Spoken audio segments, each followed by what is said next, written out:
Assalamualaikum warahmatullahi wabarakatuh. Selamat berjumpa kembali dengan pelajaran dasar pengolahan hasil pertanian ya. Nah, jadi kita akan melanjutkan materi kita tentang prinsip pengolahan hasil pertanian.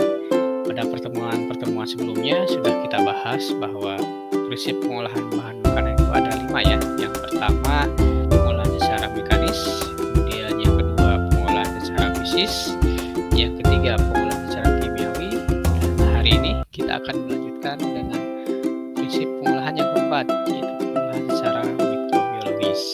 Oke, langsung saja kita bahas materinya. Dimulai dengan definisi ya.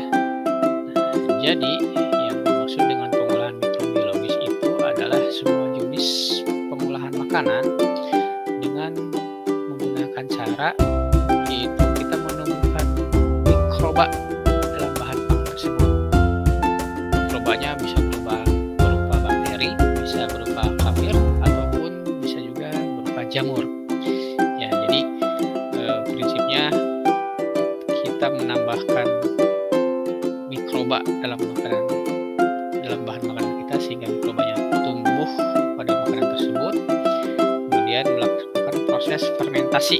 Nah, itu fermentasi itu adalah penguraian zat-zat yang ada dalam bahan makanan menjadi zat yang lebih sederhana sehingga menghasilkan sifat organoleptik yang berbeda pada bahan makanan kita ya. Itu yang disebut sebagai pengolahan mikrobiologis.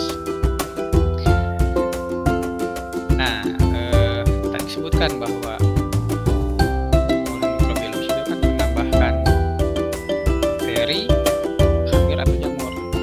Berikutnya, kalau kita kelompokkan berdasarkan mikroba yang digunakan, maka otomatis ada 3 jenis pengolahan mikrobiologis, yaitu pertama pengolahan mikrobiologis dengan fermentasi oleh bakteri, yang kedua pengolahan bahan makanan dengan fermentasi oleh kafir, dan yang ketiga pengolahan bahan makanan dengan fermentasi oleh jamur atau kapang.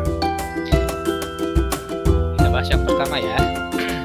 Fermentasi oleh bakteri adalah kita menemukan bakteri pada bahan makanan yang akan kita olah. Banyak sekali contohnya, kita bahas salah satunya aja. Yang pertama contohnya adalah pada proses pengolahan susu ya. Nah, kita mengenal produk yogurt ya. Nah, yogurt itu adalah salah satu contoh fermentasi oleh bakteri. Namun jenis bakteri yang digunakan adalah Lactobacillus thermophilus ya. Kemudian contoh lain dari proses fermentasi bakteri adalah pada proses pembuatan pickle. Pickle itu kalau kita menyebutnya asinan sayuran ya. Nah, pada proses pembuatan asinan sayuran maka kita menumbuhkan bakteri Lactobacillus plantarum pada produk sayuran kita. Contoh sayuran yang digunakan biasanya ada kol, cabai, atau bisa juga produk lain seperti mentimun atau wortel ya. Nah, jenis bakteri yang digunakan adalah Lactobacillus plantarum. Nah, produknya biasanya disebut sebagai pickle atau asinan sayur. Nah, berikutnya fermentasi dengan menggunakan khamir. Khamir itu yang ketahui jadi sejenis jamur, dia bentuknya jamur tapi bentuknya menyerupai bakteri gitu ya. Adapun contoh jenis pengolahan dengan menggunakan khamir ada proses pembuatan tape. Kita biasa menyebutnya puyeng, baik tape singkong maupun tape ketan ya. Nah, pada proses pembuatan ketan ini atau tape ini jenis khamir yang digunakan adalah jamur namanya Saccharomyces cerevisiae. Oke, lanjut. Jenis fermentasi yang ketiga adalah fermentasi oleh jamur. Nah, ini yang paling terkenal ya. Sering kita makan tempe dan oncom. Nah, itu adalah proses hasil fermentasi oleh kapang atau jamur.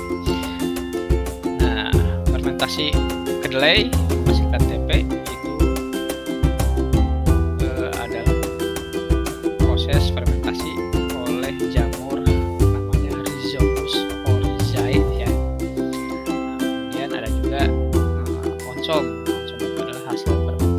tanah dengan menggunakan jamur Neurospora cytophila. Oke. Nah, itu adalah contoh-contoh dan jenis-jenis dari proses pengolahan serat mikrobiologis ya.